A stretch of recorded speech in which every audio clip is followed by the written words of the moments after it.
Day in my life. ఈరోజు శనివారం అండి. వెంకటేశ్వర స్వామి గుడికి అయితే వెళ్తున్నాను.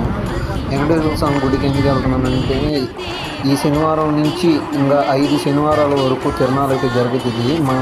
మా ఊరికి ఆ గుడికి వచ్చేసి ఒక 7 కిలోమీటర్స్ దూరం ఉంటుంది. అయితే వెళ్తున్నాను. మీరు అక్కడ గమనిస్తే కొండ మీద గుడి ఉంటుంది. ఆ గుడి దగ్గరికి అయితే వెళ్తున్నాను. ఈ 5 వారాలు మాత్రం ఎంత ఘనంగా చేస్తారంటే అంత ఘనంగా చేస్తారు. వీడియో ఎండు వరకు చూడండి. ఇంత బాయ్.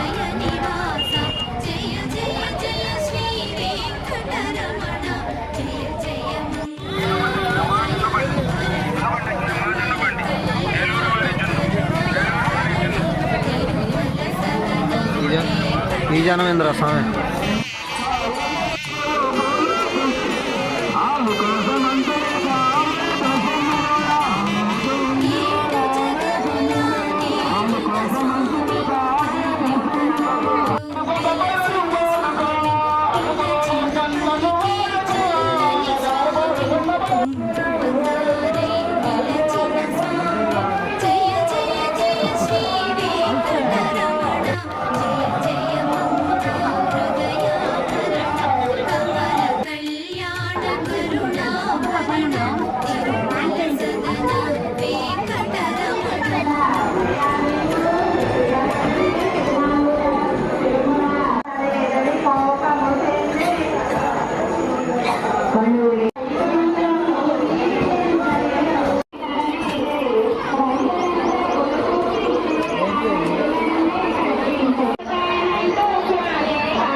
ఈశ్వరుడంతా బ్రహ్మత గోరే శాపలని అరుదించే